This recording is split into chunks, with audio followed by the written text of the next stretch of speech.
हा international forum आहे. हा इंटरनॅशनल फोरम आहे. G20 इतर देशांचे पंतप्रधान, राष्ट्राध्यक्ष हे निमंत्रित असतात. हा विषय राजकीय नाहीये. हा वसुधैव कुटुंबकमच्या कन्सेप्टने सगळ्याच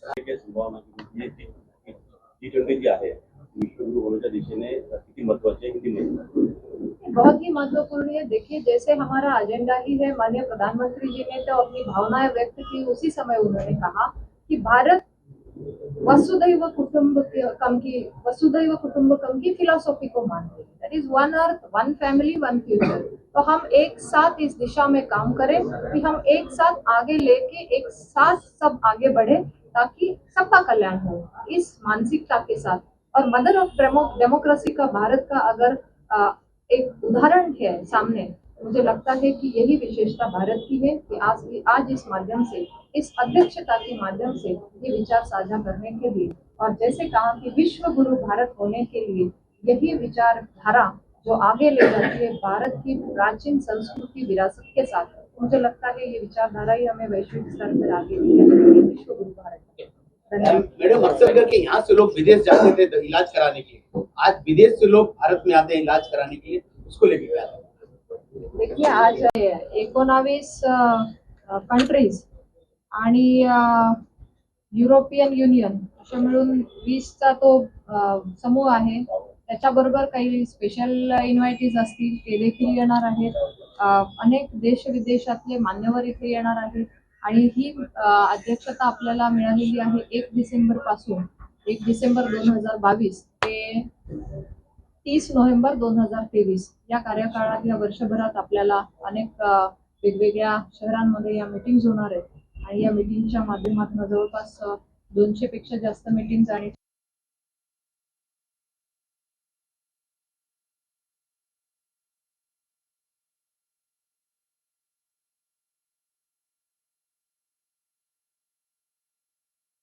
पडतात का, आणि जसं आपण म्हणाला तसं ट्रायबल एरियामध्ये विशेष करून लक्ष देणं गरजेचं आहे आणि त्या माध्यमातून विशेष मागणी असेल तर तिथे ती औषधे पुरवण्यात येतात, परंतु तिथल्या मागणी करणं गरजेचं आहे की तिथे काय आवश्यकता आहे आणि या दृष्टीने आम्ही स्वतः लक्ष G20 की अध्यक्षता भारत को पहली बार मिल रही है। जब हम आजादी का 75वां मना रहे हैं, उसी समय हमें ये बहुत ही अच्छी, बहुत ही बड़ी उपलब्धि, अवसर इस वैश्विक स्तर पर भारत की गौरव गाथा देने के लिए मिली है। मुझे लगता है इसमें हमें बहुत ही अच्छा प्रस्तुतिकरण करने का मौका भी मिला है।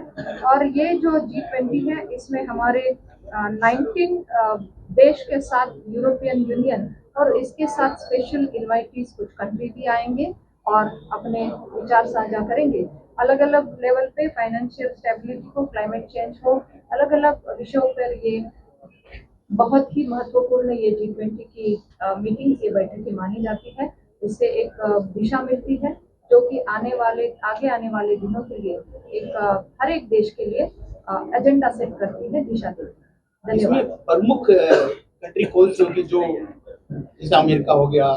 इसमें सभी प्रमुख है। अगर आपको चाहे तो आपको मैं पूरे 20 का नाम भी बता सकती हूँ। इसमें ऑस्ट्रेलिया है, USA, UK, Canada, Japan, France, Germany, China, India, Russia, Italy, Indonesia, South Africa, Saudi Arabia, Turkey, Argentina, Brazil, Republic of Korea, Mexico, और यूरोपियन यूनियन के साथ ही Bangladesh, Mauritius, Oman, UAE, Nigeria और इजिप्ट, ऐसे बहुत ही बलाढ्यशाली देश इसमें शामिल होने वाले हैं।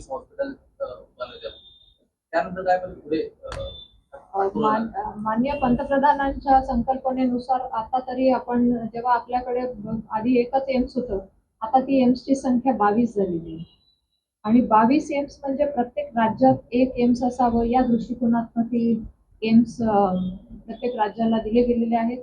आपल्याकडे देखील महाराष्ट्रात एम्स आहे, परंतु एम्स बरोबरच मेडिकल कॉलेजची संख्या देखील वाढवलेली आहे आणि आज जर बघितलं तर प्रत्येक जिल्ह्याला एक मेडिकल कॉलेज असलं पाहिजे, या दृष्टीने काही राज्यांमध्ये काम चालू आहे की जिथे वर्षानुवर्ष अगदी प्रायव्हेट मेडिकल कॉलेज पण नसेल, तर ते देखील एक आयडेंटिफाय करून स्वतः पंतप्रधानांनी असे 112 एस्पिरेशनल डिस्ट्रिक्ट आयडेंटिफाय केले की जिथे या आरोग्याच्या सुविधा वर्षानुवर्ष म्हणजे 50-60 वर्षापासून आपण मागे होतो असं म्हटलं तरी चालेल, की जिथे त्यांनी स्वतः लक्ष दिलं, मॉनिटर केलं आणि आज तिथली परिस्थिती सुधारते. आणि याच्यामध्ये मग मेडिकल कॉलेज असतील, तिथल्या आरोग्य सुविधा असतील, हे देण्यावर विशेष भर दिला. परंतु मेडिकल कॉलेज असू देत किंवा एम्स असू देत, ही संख्या ह्या पूर्ण 8 वर्षाच्या काळात प्रचंड प्रमाणात वाढली आणि त्याबरोबर चांगलं शिक्षण, वैद्यकीय शिक्षण मिळावं यासाठी याला विशेष महत्व आहे. आणि त्या दृष्टीने आज युजीचे सीट्स असतील किंवा पीजीचे सीट्स असतील, हे देखील वाढवण्यात सरकारला यश आलेलं आहे. परंतु मी एवढंच म्हणेन की आमच्या आमदार महोदयांनी नक्कीच आपल्या दृष्टीने ही मागणी केली आहे. आम्ही ही मागणी पुढे नक्कीच पाडू. मॅडम, कोविडच्या काळामध्ये त्याबद्दल पुढे काही झालंय का? काय ऍक्शन घेतली का? काय रिपोर्ट काय झालेला काय? किंवा पुढे असं काय होऊ नये करता काही खबरदारी घेतली का? हे बघा, पूर्णच आरोग्य मंत्रालय, मग राज्य सरकार असेल, केंद्र सरकार असेल, याच्या माध्यमातून ती व्यवस्था तिथे तिथे पोहोचवणं क्रमप्राप्त आहे. त्यासाठी आम्ही कटिबद्ध आहोत. मग आमचे सब सेंटर असतील, बीएचसी असेल, डीसी डिस्ट्रिक्ट हॉस्पिटल असेल किंवा सब डिस्ट्रिक्ट हॉस्पिटल असेल, या माध्यमातून मग औषधांचा पुरवठा असेल किंवा तिथे लॅब टेस्ट असतील, हे गाईडलाईन दिलेले आहेत. इसेन्शियल ड्रग मेडिसिन लिस्ट दिलेली आहे. त्या दृष्टीने तिथे पुरवठा होणं गरजेचं आहे. काही ठिकाणी जर अडचणी असतील तर त्या कळवण्यात यावा. मग तिथे केंद्र सरकार पण बजेट देतं, राज्य सरकारही बजेट देतं आणि लोकांना अफोर्डेबल आणि ॲक्सेसेबल जेव्हा आम्ही मेडिसिन मिळावे असं म्हणतो, त्या दृष्टीने ह्या ठिकाणी ती व्यवस्था उभीच असली पाहिजे. आणि त्या दृष्टीने राज्यभरात देखील आढावा घेऊन त्या सुविधा लोकांपर्यंत द्यावा आणि लोकांना ती औषधांची किंवा मग ट्रीटमेंट किंवा डायग्नोसिसची व्यवस्था असेल ती मिळावी. यासाठी तर मॅडम, प्रश्न असा होता, निर्देश दिलेलेच आहेत. आपण दौरा केला होता त्यावेळी औषधं होती, ती कर्मचारी तात्काळ उपलब्ध झाली, दुसऱ्या दिवशीच तिथे उपलब्ध झालेली आहे. आणि स्वतः आरोग्यमंत्री माननीय तानाजी सावंत साहेब यांनी देखील आढावा घेतला. त्या दिवशी कदाचित काही अडचण आली असेल, परंतु तिथल्या डिपार्टमेंटने दुसऱ्या दिवशीपासून तात्काळ उपलब्ध करून दिली आणि हे आमचं कर्तव्यच आहे. मग राज्याचे मंत्री महोदय असतील किंवा केंद्र सरकारचे असतील, आमची ही जबाबदारी आहे आणि त्यांनी देखील या बाबतीत गंभीरतेचा इशारा देऊन त्यांनी देखील आढावा घेतलेला आहे आणि या दृष्टीने आम्ही काम करतो. ज्यांचा उल्लेख एकेरी केलेला आहे त्याच्यावर मला पॉलिटिकल पेक्षा G20 आणि आरोग्य विभागाचे प्रश्न. मॅडम, ज्या पद्धतीने सध्या महाराष्ट्रामध्ये कोविडचा उद्रेक सुरू आहे, केंद्र आणि राज्य सरकारचा कसा समन्वय आहे त्याबद्दल? कारण की मुंबईमध्ये सर्वात जास्त पेशंट मुलं आहेत, दगावण्याचे प्रमाण वाढले.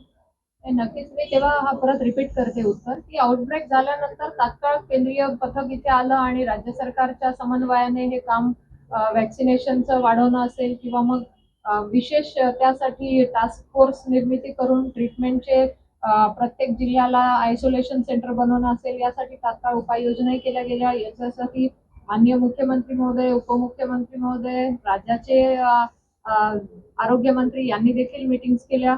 त्यानंतर देखील जर म्हणजे दुर्दैवाने जी बालकं दगावली त्यांचं वॅक्सिनेशन झालेलं नव्हतं आणि म्हणून एक जनजागर परत झाला की वॅक्सिनचं प्रमाण वाढवण्यात यावं.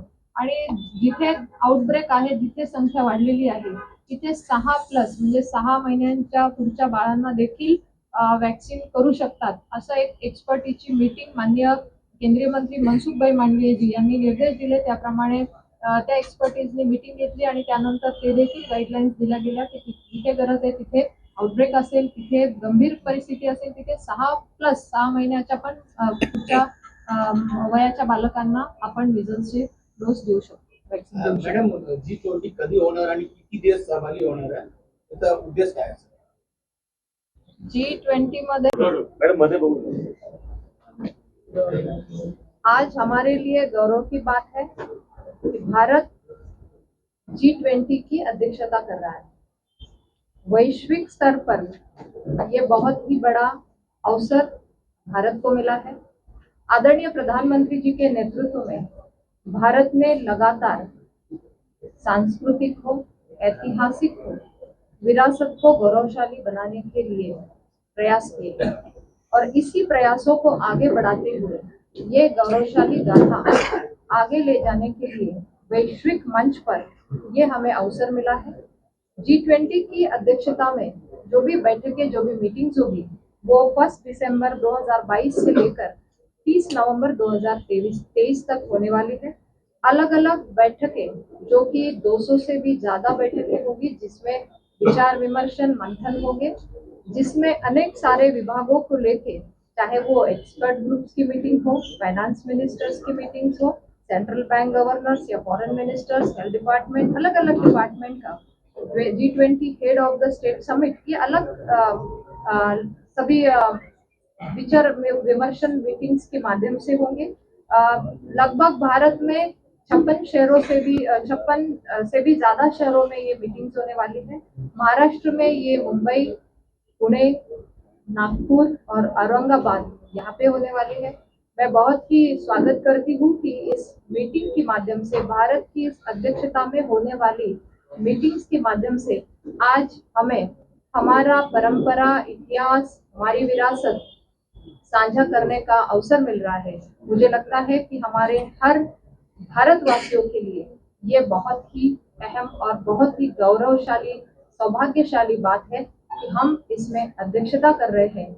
और भारत अगर विश्व गुरु स्तर पे उभरने के लिए इस अध्यक्षता को बखूबी तो निभाएगा, लेकिन इसी के साथ हमारी स्ट्रेंथन, चाहे वो डिजिटल क्रांति के माध्यम से, डिजिटल डेवलपमेंट के माध्यम से हो, या हमारे आज के युग जो अलग अलग तरीके से आगे आकर हमारी भारत को गौरवशाली बना रहे, मुझे लगता है ये दिखाने के लिए ये अध्यक्षता बहुत ही महत्वपूर्ण है। मैं आप सभी के माध्यम से सभी को अनुरोध करती हूँ कि G20 की अध्यक्षता मतलब हमारी सभी के लिए एक चुनौती के साथ एक अवसर है, और इस अवसर के लिए सभी तैयार रहे। G20 की अध्यक्षता, ये G20 कंट्रीज जो कि बहुत बहुत ही स्ट्रांग कंट्रीज है, जो कि यहाँ पे आके अपने माध्यम से एक भारत का दर्शन भी करेंगे और भारत के लिए बहुत ही महत्वपूर्ण रहेगा। मुझे लगता है इस अवसर को हम सभी ने एक स्वागत तौर पर आगे ले जाने के लिए प्रयास करें और G20 को सफल बनाएं। देशात ट्रीटमेंटसाठी प्रायोरिटी देतात का, तर इकडे असलेली एक्सपर्टीज, इथे असलेल्या डॉक्टरांचा अनुभव आणि इथे मिळणारे चांगले व्यवस्थित उपचार आणि असणाऱ्या सुविधा, तर मला वाटतं याच्यामध्ये भारताला अजून मोठी संधी आहे। मेडिकल ट्रॅव्हल याच्यामध्ये वाढणं, या दृष्टीने ह्या प्लॅटफॉर्मची खरंच खूप मोठी मदत होणार आहे। आणि एक विश्वास या कंट्रीजचा आपल्या देशावर आहे की भारतामधली जी एक आपली डेमोक्रेसी म्हणतो किंवा लोकांचा जो एक रिस्पेक्ट असतो, तो या दृष्टीने खूप चांगला आणि त्यांना फील झालेला आहे। आणि मी स्वतः काही कॉन्फरन्सच्या निमित्ताने काही देशांमध्ये मी जेव्हा गेली, तेव्हा तिथल्या देशांनी मला सांगितलं की आमच्याकडे मॅक्झिमम लोक जेव्हा आजारी पडतात, ऑपरेशन मोठे करायचे असतात, तेव्हा आम्ही भारताला प्राधान्य देतो। तर या दृष्टीने दोन्ही दृष्टीने म्हणजे इथे पण उपचार घ्यावेत आणि इथले आपले एक्सपर्टीज पण इतर देशांमध्ये जाऊन आपण त्यांना ट्रीटमेंट देऊ शकतो का, तर दोन्ही दृष्टीने हा विचार चालू आहे आणि त्या दृष्टीने याचा नेहमीच नक्कीच फायदा होईल। मॅडम, आर्थिक सुधारण्यासाठी खूप मोठा उपयोग होणार आहे या संमेलनाचा, आणि त्याच्यावर महाराष्ट्र राज्याला मुंबईला प्रामुख्याने आर्थिक राजधानी होतं, तर महाराष्ट्रामध्ये काही मोठे प्रकल्प येऊ लागले?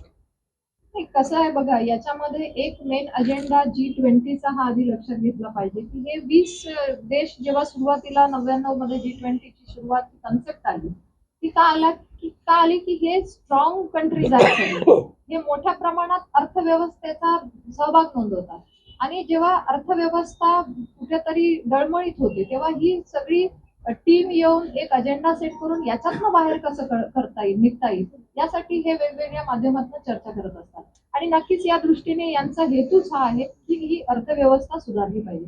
याच्यामध्ये बेसिकली रणनीती ठरतात आणि क्रायसिस मधनं बाहेर कसं यायचं, यासाठी हे सगळी तज्ञ मंडळी असतात। आणि काही कंट्रीज ज्या आहेत की याच्याही व्यतिरिक्त काही कंट्रीज ज्या आहेत त्या आता म्हणजे रिसेंटली त्या अर्थव्यवस्थेच्या दृष्टीने पुढे आलाय, त्या सुद्धा कंट्रीजला आपण स्पेशल इन्व्हायटीज मध्ये त्यांनाही आपण आमंत्रित केलं आहे।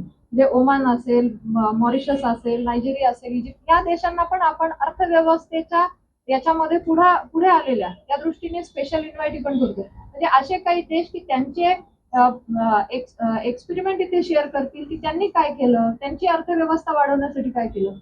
तर थीम आहे की याच्यातनं आपण अर्थव्यवस्था सुधारण्यासाठी ही एक थीम आहे. त्याच्या व्यतिरिक्तही काही थीम नक्कीच याच्यामध्ये असतील. परंतु मी एक म्हणेल की जेव्हा एवढ्या मोठ्या प्रमाणात इथे इंटरनॅशनल लेवलची मान्यवर येणार आहेत, तर त्याचा भारताच्या दृष्टीने नक्कीच फायदा होणार आहे. याच्यातनं एक बॉन्डिंग वाढतात आणि त्याचा फायदा आपल्याला भविष्यामध्ये जसं आपण म्हणाला तो नसत तसा नक्कीच होणार आहे. मैडम अपन आरोग्य वो बहुत ही अच्छे तरीके से स्ट्रेंथन हो रही है।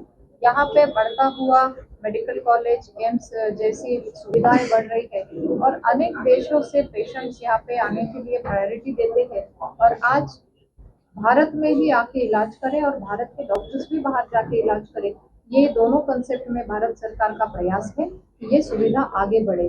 भारत में मेडिकल टूरिज्म मेडिकल ट्रैवल बढ़े, इसलिए भारत सरकार लगातार काम कर रही है।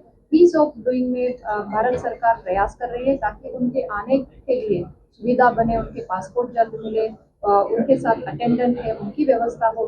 तो ये सारी विभागों को लेके अलग अलग स्टेक होल्डर्स के साथ आरोग्य मंत्रालय माननीय मनसुख भाई मांडविया जी के नेतृत्व में भी अनेक मीटिंग्स हो चुकी है और इस दिशा में हमारा एजेंडा ही है कि सबके लिए काम करना। हम भी नहीं तो हमारे साथ अन्य देशों को इसका फायदा मिले, उस दिशा में मेडिकल टूरिज्म भी काम कर रहा है। धन्यवाद।